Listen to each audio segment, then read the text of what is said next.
오늘 말씀은 우리 성도들이 교회 성도들과의 관계에서 행할 일과 그리고 하나님을 믿지 않는 세상 사람들에 대해서 해야 될 일 두 가지의 면을 말씀하고 있습니다.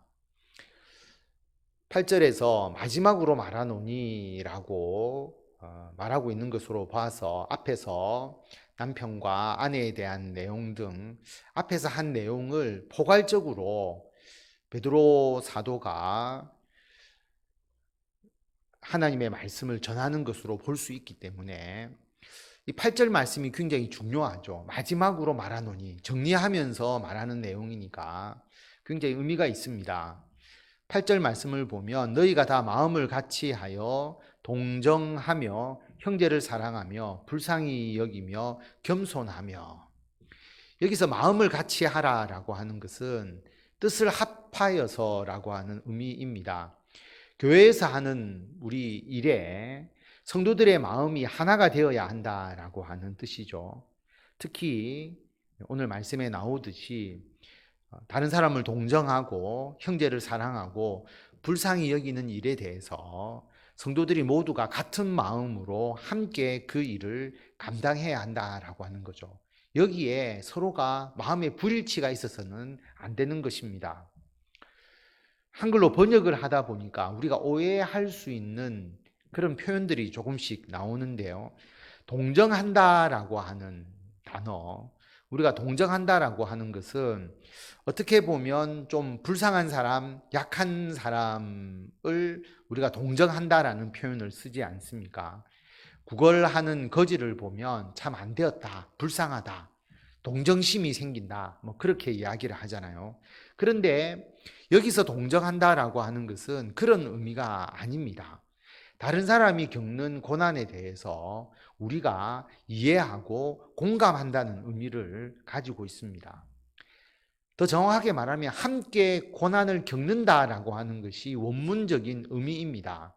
그래서 동정하라라고 하는 것은 그 사람과 함께 고난을 겪고 그 사람이 고난에 대해서 이해하고 공감하는 것인데, 꼭 고난에 대해서만 말하는 것이 아니라 모든 삶에 대한 것이죠. 기쁨도 즐거움도 그들이 행하는 모든 삶에 대해서 함께하고 함께 이해하고 공감한다라고 하는 의미가 여기에 담겨져 있습니다.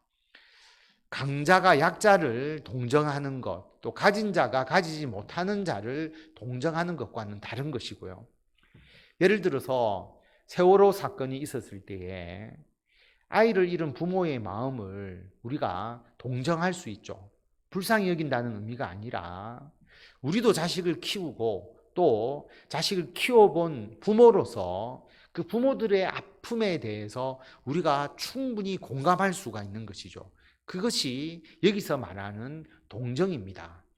성도들의 삶에 대해서 서로가 동정할 수 있어야 된다. 공감할 수 있고 이해할 수 있고 함께 그 고통과 아픔 또는 그 기쁨과 즐거움을 함께 겪어야 된다라고 하는 의미입니다. 그 다음에는 형제의 사랑이죠. 우리가 그리스도의 마음으로 서로 사랑하는 것, 성도들을 사랑하는 것을 말하는 것입니다. 이것은 말하지 않아도 여러분이 너무나 잘 아는 것이고요. 그 다음에 불쌍히 여긴다라고 번역이 되어 있습니다. 우리나라의 단어로 의미로 보면 동정한다, 불쌍히 여긴다는 구분을 가지기가 다 비슷하게 느껴질 수도 있는데, 여기서 불쌍히 여긴다라고 하는 원문적 의미는 인정이 많다라고 하는 의미입니다. 인정이 많으면 다른 사람에 대해서 마음을 더 쓰게 되잖아요. 우리 교회도 성도님들 중에서 참 인정이 많으신 분은 뭔가 하나라도 더 챙겨주려고 하고 다른 사람에게 조금이나마 더 도와주려고 하고 그런 게 몸에 배어 있으신 분들이 있습니다. 이런 분들이 여기서 이야기하는 불쌍히 여긴다라고 하는 표현입니다. 번역을 그렇게 했지만 조금 더 의미적으로 따지면 인정이 많다라고 하는 의미라고 여러분들이 이해하시면 되겠습니다. 그 다음에 겸손한 거죠. 이것은 우리가 너무나 잘 압니다. 자신을 낮추고 다른 사람을 나보다 더 낮게 여기는 마음이죠. 그 겸손. 그래서 교회 성도들은 모두가 마음을 같이 해서 동정하고 형제를 사랑하고 불쌍히 여기고 겸손해야 된다라고 하는 겁니다. 고난과 아픔을 그리고 그들의 삶을 공감하고 그것을 함께하고 형제를 사랑하고 그리고 인정이 많게 대해주고 다른 사람을 나보다 더 낮게 여기는 마음을 가져야 된다라고 말씀합니다. 이게 왜 중요할까라고 생각을 해보면 교회의 목적이 뭔가라고 하는 근본적인 질문을 우리 스스로에게 던져볼 수가 있습니다. 과연 교회가 뭘까?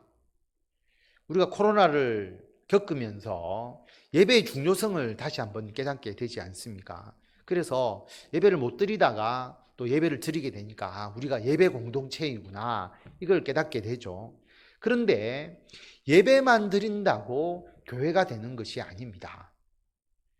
예배는 콘서트가 아니다라는 그런 말이 있죠. 그리고 교회는 극장이 아니잖아요. 자, 콘서트와 극장은 어떤 거냐 하면 한편에 잘 짜여진 영상을 보는 거지 않습니까? 그리고 콘서트는 앞에서 무대 기획을 철저하게 하죠.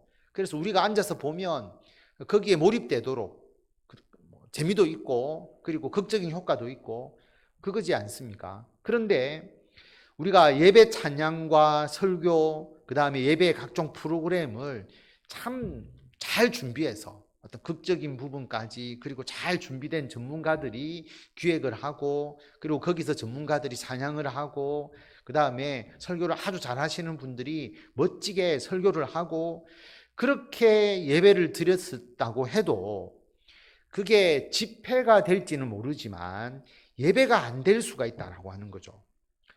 왜 그러냐면 예배는 공동체적입니다. 예배 드리는 구성원이 서로 연결되어 있을 때 올바른 예배가 됩니다. 한번 생각해 보시면 출애굽 후에 이스라엘 백성들이 광야에서 생활을 하지 않습니까? 그 백성들의 수가 어마어마하죠. 남자만 해도 60만이 넘었으니까 어마한 숫자입니다. 그래서 학자들 중에는 실제로 그렇게 많은 사람들이 출애굽했겠느냐, 성경에 나와 있는 히브리어 숫자를 우리가 잘못 해석한 거 아닌가. 그래서 그 수가 의미하는 것이 60만이 아니고 이렇게 해석하면 숫자가 좀 더 줄어들 수 있다. 몇 만이다. 그렇게 주장하시는 분들도 있습니다. 너무나 많은 사람들이 출애굽을 했기 때문이죠. 그런데 여러분 어떻든 숫자가 적은 숫자가 아니잖아요. 몇만이라 해도 엄청난 숫자지 않습니까? 많은 사람들이 모여 있는데 그들은 공동체였다라고 하는 거죠. 생활 공동체였습니다. 왜냐하면 음식을 같이 먹었잖아요. 못 먹을 때는 같이 못 먹고 먹을 때는 같이 먹고 같이 생활하고 죄를 지으면 그 사람만 벌 받는 것이 아니라 공동체가 함께 벌을 받았습니다. 누가 한 명 벌을 받아서 부정하게 되면 행군 자체가 중단이 되어버리죠. 그냥 거기에서 머물러 있어야 됩니다. 그리고 죄를 지었을 때 하나님이 그 사람만 벌하는 것이 아니라 공동체적으로 함께 그들에게 벌을 내리셨거든요. 그러니까 그들은 삶의 공동체고 생활 공동체였습니다. 그러면서 하나님께 예배를 드린 것이거든요. 그것을 우리가 생각하지 않으면 단지 예배라고 하는 것이 잘 짜여진 예배 프로그램에 내가 참여해서 예배만 드렸다고 그게 충분하다라고 잘못 생각할 수가 있다라고 하는 것입니다. 그래서 성도의 숫자가 많다고 수가 많으니까 공동체가 되지 못하는 거 아니냐. 그게 아니죠. 숫자가 아무리 많아도 공동체적 예배를 드릴 수가 있습니다. 그래서 대형교회도 공동체적 예배를 드릴 수가 있고요. 성도의 수가 작다고 공동체가 되느냐? 꼭 그런 것도 아니죠. 작은 교회라 할지라도 예배가 아니라 일종의 집회만 드릴 수도 있습니다. 숫자가 중요한 것이 아니라 예배 드리는 한 교회를 구성하는 성도들이 얼마나 마음을 같이 해서 서로가 동정하고 형제를 사랑하고 불쌍히 여기고 겸손하게 행하느냐. 이게 중요한 것이죠. 이런 교회를 우리가 이루어 가야 합니다. 우리 교회도 예배뿐만 아니라 구역 예배도 드리고 성경 공부도 하고 각종 프로그램이 있습니다. 우리 교회는 좀 특징이 어떤 행사가 좀 적고요. 규모가 좀 있는 교회들은 각종 행사들이 굉장히 많고 여러 가지 프로그램이 굉장히 많습니다. 그런데 우리 교회는 숫자가 많지 않으니까 대부분의 우리 교회에서 행하는 것을 보면 성경 공부나 구역 예배나 말씀 나눔 모임 같은 것이고, 이게 굉장히 좀 공동체적인 요소가 굉장히 강하죠. 그러다 보니까 교회 오래 다니신 성도님들 중에서나 또 처음 교회 나오신 분들 중에서 이런 공동체적 모임에 들어오는 것을 싫어하는 분들이 있습니다. 나는 예배만 드리겠다. 왜냐하면 요즘 사회에서 프라이버시가 중요한데 나의 프라이버시가 드러나는 거 아니냐. 개인정보가 보호돼야지 자기의 내면적 이야기나 사생활을 오히려 드러내는 것이 문제가 있지 않느냐. 나는 사생활 침해 당하기 싫다. 그런 마음을 가지면 공동체의 일원이 될 수가 없는 것이죠.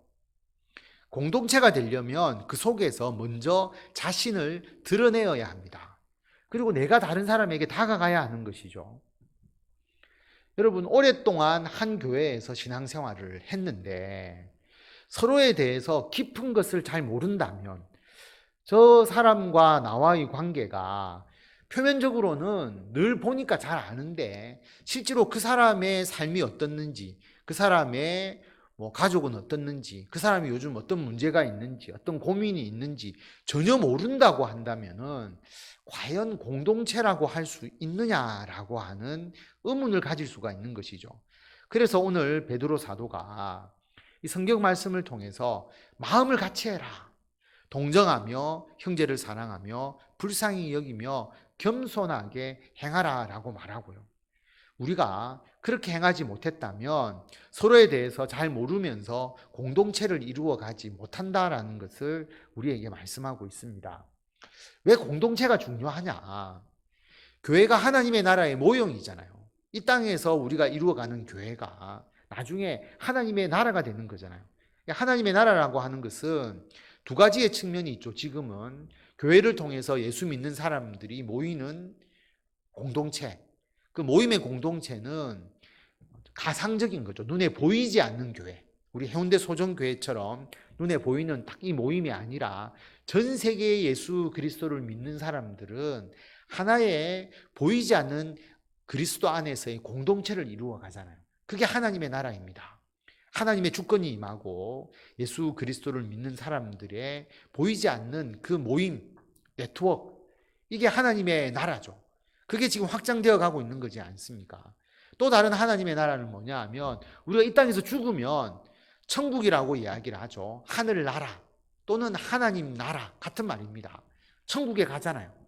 그래서 우리가 알지 못하는 어느 장소인지 모르지만 그 천국이 있는 것이죠. 하나님의 나라가 있습니다. 하늘에 있는 하나님의 나라와 이 땅에서 교회를 통해서 확장되어 가는 하나님의 나라가 있는 것이죠. 이렇게 두 가지의 하나님의 나라가 존재하다가 예수님께서 재림하시면 새하늘과 새 땅이 되죠. 그래서 하늘에 있는 하나님의 나라와 이 땅에서 예수님을 통해서 확장되어 가는 하나님의 나라가 하나가 되지 않습니까? 그때는 죽어서 하나님 나라 가는 게 아니라 영생하니까 그 두 나라 간의 장벽이 허물어지는 겁니다. 그게 새하늘과 새 땅입니다. 그런데 중요한 것은 뭐냐 하면 모두가 나라라는 표현을 쓰는 거죠. 우리가 죽어서 가는 지금 하나님의 나라와 그리고 이 땅에서 예수 그리스도를 믿는 사람들로 이루어지는 하나님의 나라가 모두가 나라라고 하는 거죠. 이 나라는 지금의 어떤 의미보다 더 강한 공동체적 의미를 가지고 있습니다. 이스라엘 백성들이 출애굽 이후에 이스라엘이라는 나라를 이루어가는 그것과 같은 공동체적 의미를 가지는 거죠. 내가 구원받았다라고 하는 것은 한 사람 개인만 내가 죽어서 하나님의 나라에 들어갔다라고 하는 의미가 아니라 구원받았다라고 하는 것은 내가 하나님의 나라에 소속된다는 의미를 가집니다. 시민권을 가진다라고 하는 거죠. 그러면 그 시민으로서 하나님의 나라의 국민 또는 시민으로서의 역할들을 하게 되는 것이죠. 다시 말하면 우리는 이 땅에서 교회 공동체를 통해서 하나님의 나라를 간접적으로 경험하고 죽어서 하나님의 나라에 들어가게 되면 거기서 하나님의 나라의 공동체의 일원이 되는 것이고요. 새하늘과 새 땅이 예수님의 재림을 통해서 이루어져도 역시 공동체의 일원이 되는 것입니다. 그래서 교회 공동체를 세우도록 하시고 우리를 교회 공동체에 소속되게 하신 것은 나중에 하나님의 나라에 들어가서 우리가 경험하는 것을 미리 하나님께서 경험하도록 해주시는 거죠. 나는 예수님을 믿겠는데 교회 공동체에 소속하기가 싫다. 이 말은 하나님 나라에 내 들어가기 싫다. 그 말과 같게 되어버리는 겁니다. 여러분, 교회 공동체에서 내가 공동체의 일원이 되기 싫은데 하나님의 나라에 들어가서 과연 그 하나님 나라의 공동체에 속하는 것이 기쁠까요? 교회 공동체가 되기 싫으면 하나님의 나라에서 하늘나라 시민이 되기도 싫지 않을까요? 적응하기가 어렵지 않을까요? 그렇게 생각해 볼 수가 있는 것이죠. 반면에 지옥이 그런 곳이 아닐까요? 지옥이 어떤 의미냐 하면 공동체가 아니라 지옥은 자기만 위하는 곳, 다른 사람에게 무관심한 곳, 그게 지옥의 표본이 아닐까 생각해 볼 수 있습니다. 왜냐하면 성경에 지옥에 대해서 가장 자세하게 묘사된 비유가 있잖아요. 부자와 나사로 비유, 거지 나사로 비유죠. 그런데 부자가 거기서 지옥에 가지 않습니까? 왜 지옥에 갔느냐? 예수님 안 믿어서도 아니고요. 하나님 안 믿어서도 아닙니다. 하나님도 믿고 물론 예수님을 믿을 때까지는 아직 아니니까, 그 당시에는 예수님이 활동하실 때니까 분명히 하나님을 믿는 부자였습니다. 그런데 왜 지옥에 갔습니까? 성경은 그 이유를 자기 집 앞에서 거지 나사로가 거기에서 살아가고 있는데 굶고 병들어 있었는데 그 굶고 병들어 있는 거지 나사로에 대해서 그 부자가 무관심했다라고 하는 거죠. 그래서 지옥 갔습니다. 지옥 간 이유가 그거 외에는 다른 게 나오지 않습니다. 다시 말하면 무관심이죠.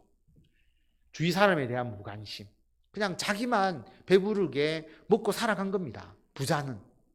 그렇기 때문에 다른 사람에 대한 관심과 배려와 그리고 그들에 대해서 인정이 많아서 돌보는 마음이 전혀 없이 살아간다면 하나님의 나라에 어울리지 않고 오히려 지옥에 더 어울리는 그런 심성이 되어버리는 것이죠.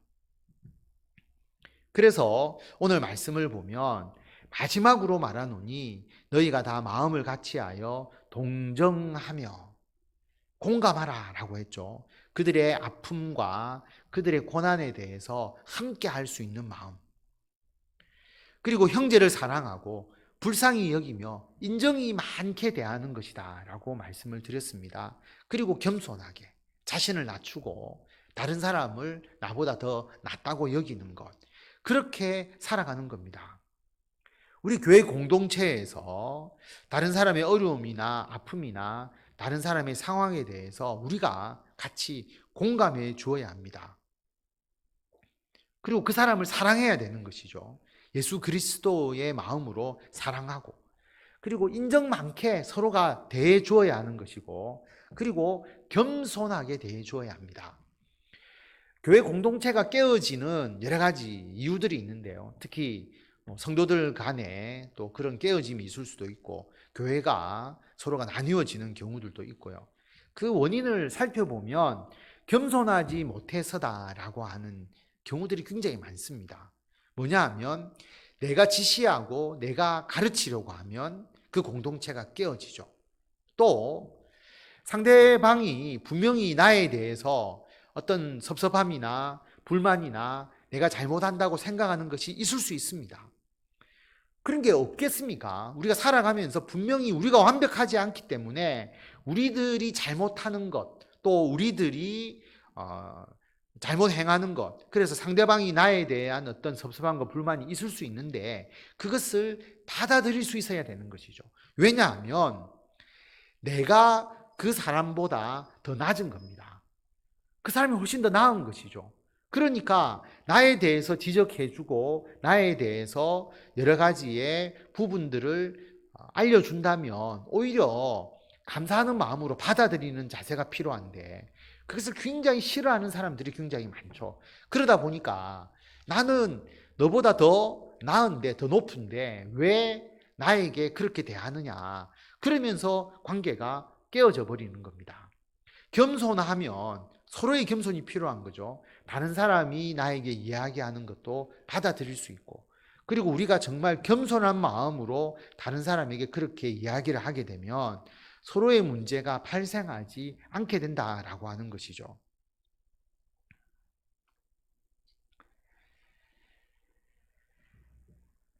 공동체를 이루어가는 것이 쉽지 않습니다. 쉽다고 한다면 예수님께서 이 공동체를 이루기 위해서 십자가의 죽음을 통해서 모범을 보여주시지 않았을 것입니다. 공동체를 이루어가는 것은 굉장히 어렵습니다. 이스라엘의 역사를 통해서 보면 더욱더 우리가 알 수가 있는 것이고요. 그렇다고 해서 공동체를 이루지 않느냐, 그래서는 안 된다라고 하는 거죠. 교회는 끝까지 공동체를 이루어 가야 합니다. 이게 교회의 숙제죠. 과제입니다. 세상은 공동체가 아니라 혼자 되고 나누어지고 분리되는 쪽으로 흘러가고 있는데 유독 교회만은 공동체를 이루어 가야 하기 때문에 맞지 않게 되는, 사람들이 불편해하고 교회가 익숙치 않게 되고, 앞으로 그런 상황이 더 심해지면 더 심해지지 않겠습니까? 요즘 젊은 세대들은 공동체적인 것보다는 개인적 문화가 굉장히 강하잖아요. 내가 휴대폰 보고 내가 스스로 내 혼자서 모든 것을 하는 것을 더 익숙하게 여기는데 교회 나와서 함께 한다라고 하는 게 불편할 수가 있습니다. 그러나 교회는 그렇게 해야 된다라고 하는 거죠. 우리의 힘이나 어떤 테크닉으로 한다면 절대로 공동체를 이룰 수가 없을 것입니다. 그런데 예수 그리스도의 십자가의 보혈의 능력으로 이 공동체를 이루어 가기 때문에 이게 유지되는 것이고요. 이것이 더욱더 성장하고 발전해 나가는 것입니다. 이 신앙으로 우리가 모여서 예배드리고 성경 말씀을 나누고 함께 기도하기 때문에 이것이 이루어지는 것이죠. 다시 한번 8절 말씀 우리 다 같이 한 목소리로 읽도록 하겠습니다. 마지막으로 말하노니 너희가 다 마음을 같이하여 동정하며 형제를 사랑하며 불쌍히 여기며 겸손하며. 아름다운 교회 공동체를 예수 그리스도 안에서 이루어 가시는 성도 여러분이 되시기를 바랍니다. 그럼 교회 밖에 있는 사람에 대해서는 어떻게 해야 될까? 9절에 보면 악을 악으로 욕을 욕으로 갚지 말고 도리어 복을 빌라. 이를 위하여 너희가 부르심을 받았으니 이는 복을 이어받게 하려 하심이라. 세상 사람들이 여러분에 대해서, 교회에 대해서 악과 욕을 가하기도 합니다. 욕이라고 하는 이 원문적 의미를 보면 깊이 물어뜯어서 공적으로 모욕을 가하는 것을 말합니다. 가볍게 찰과상을 내는 게 아니고요. 깊이 물어뜯는다라고 하는 의미를 가지고 있습니다. 그래서 참 집요하게 공격하고 집요하게 모욕을 주고 그리고 명예를 해치는 사람들이 분명히 있습니다. 그걸 경험했을 때 참 감당하기 어렵죠. 악을 여러분들이 당하거나 욕을 당할 때에 이것은 경험해보지 않는 분들은 이해하지 못할 것인데 대부분 그런 경험이 있을 겁니다. 딱 그것을 경험하게 되면 악을 악으로 대갚아주고 욕을 욕으로 대갚아주고자 하는 마음, 보복하고자 하는 마음이 생기게 되죠. 이게 우리 인간의 죄된 본성입니다. 어떻게 알 수 있느냐 하면 최초의 살인 가인이잖아요. 그 가인의 후회에 대한 내용이 창세기 4장에 나오는데요. 23절에 보면 라멕이 아내에게 이야기를 합니다. 라멕의 아내들이요. 여기서 아내들이라고 하는 것은 이때부터 여러 명의 아내를 둔 거죠. 하나님은 일부일체로 만드셨는데 인간이 타락하고 난 이후에, 죄를 짓고 난 이후에 아내들을 거느리게 되었다라고 하는 것을 알 수가 있고요. 그러면서 아내들이여 내 말을 들으라. 나의 상처로 말미암아 내가 사람을 죽였고 나의 상함으로 말미암아 소년을 죽였도다. 다시 말하면 다른 사람이 나에게 상처를 입혔는데 자기는 보복으로 그 사람을 죽여버리는 겁니다. 다른 사람이 나를 상하게 했는데 나는 그 소년을 죽여버렸다라고 하는 것이죠. 보복입니다.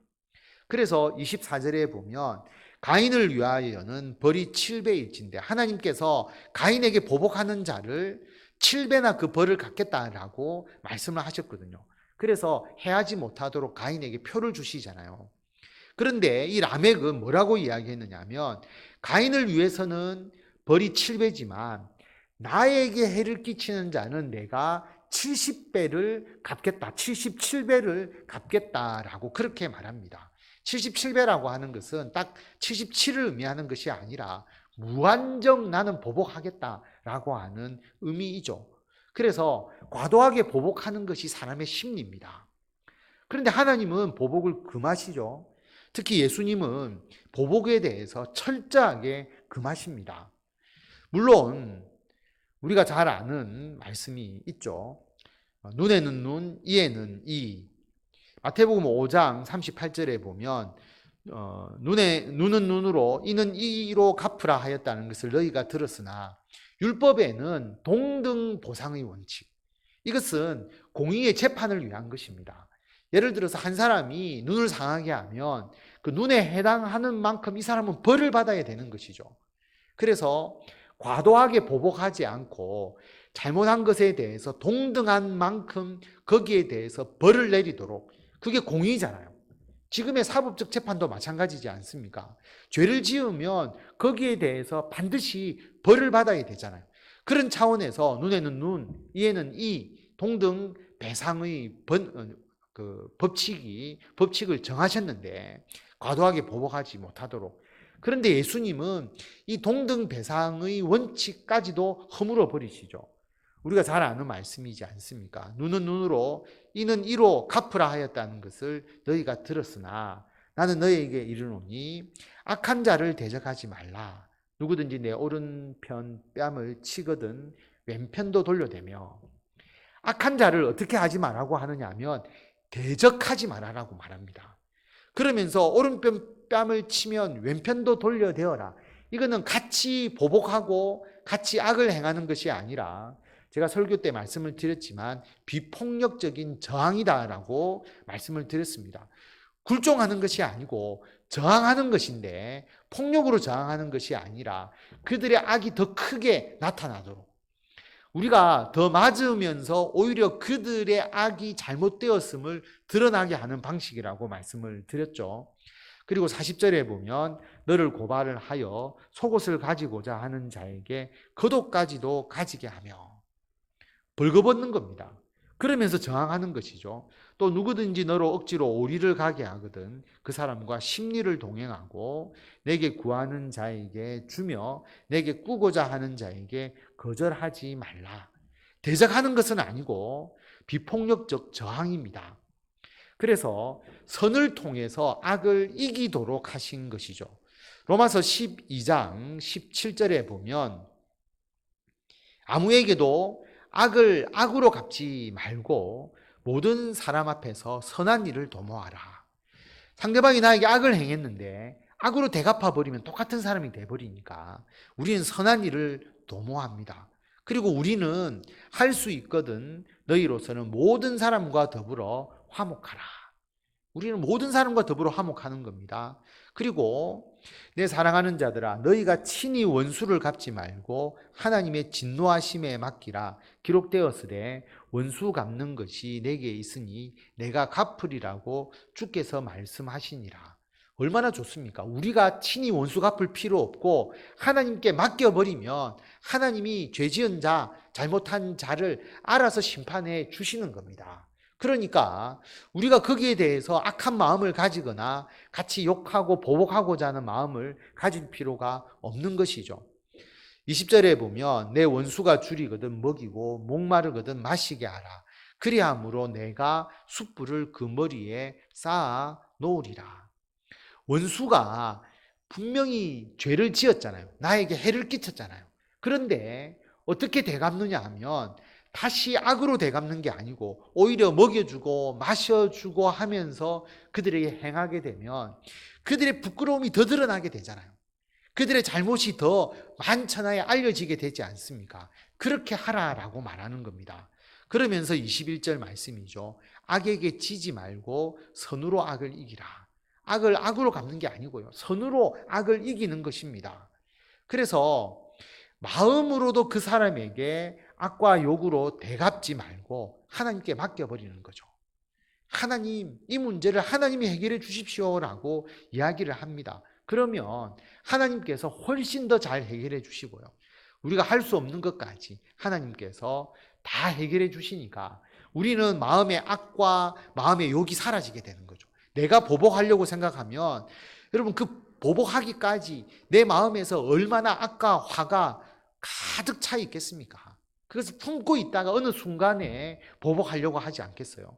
그런데 그것을 하나님께 맡겨버리면 우리들의 마음에 있는 악과 욕이 다 사라져 버리는 것입니다.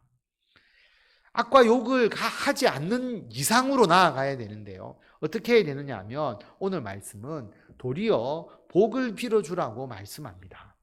복을 빌어주는 거죠. 어떻게 하느냐 하면 그 사람이 예수 믿고 구원받도록 기도하고 하나님 그 사람에게 은총을 베풀어 주십시오라고 우리가 기도하는 겁니다. 악을 행했는데, 나를 욕했는데, 깊게 물어뜯었는데 나는 오히려 그 사람을 위해서 기도하고 은총을 받도록 하나님께 간구하는 겁니다. 그 사람이 하나님의 은총을 받게 되면 시기 질투가 생기지 않을까요? 저 사람은 악을 행했는데 오히려 복 받으면 어떡하라고? 내가 그 사람을 위해서 왜 복을 빌어? 그렇게 생각하잖아요. 그게 아니고 잘 생각해 보면 그 사람이 악과 욕을 가했습니다.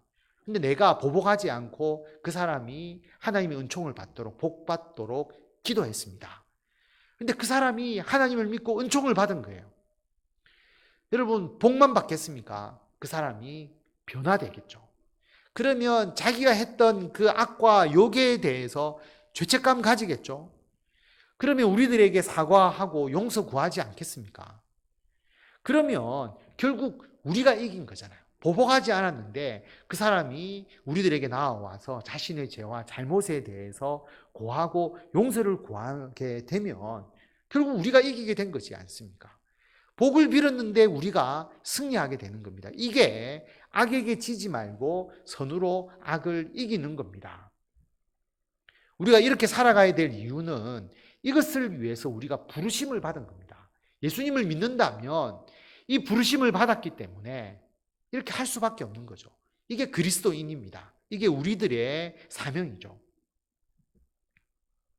그런데 우리에게 손해가 되느냐? 절대 손해가 되지 않습니다. 오늘 말씀을 보면 너희가 이것을 위해서 부르심을 받았는데 이는 복을 이어받게 하려 함이다 라고 말합니다. 우리에게도 복이 임한다라고 하는 거죠. 복을 빌어서 그 악한 자가 하나님의 심판을 받아서 자기의 죄를 깨닫게 되는 수가 있잖아요. 그러면 자기의 잘못을 벌받으면서 깨닫겠죠. 또는 그 사람이 예수님을 믿고 은혜를 받아서 선하게 바뀌었다면 우리에게 좋잖아요. 여러분 나에게 악한 감정을 서로 가지고 있는 사람이 옆에 있는 것보다 선하게 변화된 사람이 있는 게 훨씬 우리들에게 좋죠. 우리 사회도 훨씬 더 좋아집니다. 그리고 우리는 악으로 대갚지 않고 하나님의 복을 빌어주고 그들에게 은총을 베풀었기 때문에 하나님이 우리를 칭찬하시잖아요. 우리들에게 하나님께서 복을 더해 주십니다. 그러므로 우리가 하는 일도 잘 되고 우리가 세상에서 높임을 받게 되고 하나님의 영광도 나타내게 되고 너무나 좋은 것이죠. 그래서 이렇게 살아가는 것이 어려운 것이 아니고요. 조금만 우리가 우리들의 마음을 하나님께 집중하게 되면 우리들의 삶이 이런 식으로 변화되어 갈 수가 있는 겁니다. 한 해를 마무리하는 시점을 우리가 살아가고 있습니다. 한 해를 돌아보면서 혹 우리가 정말 우리 주변의 사람들을 어떻게 배려했는가라고 하는 것을 한 번 더 생각해 보는 시간이 오늘 되었으면 합니다. 코로나로 인해서 단절되어 가는 사회입니다. 모임을 갖기도 어렵고요. 만나기도 어렵고. 그런데 그럴수록 교회 공동체는 마음을 같이 하여서 동정하고 상대방의 고난과 아픔, 기쁨과 즐거움에 대해서 공감하고 함께하는 것. 그리고 형제를 사랑하는 것.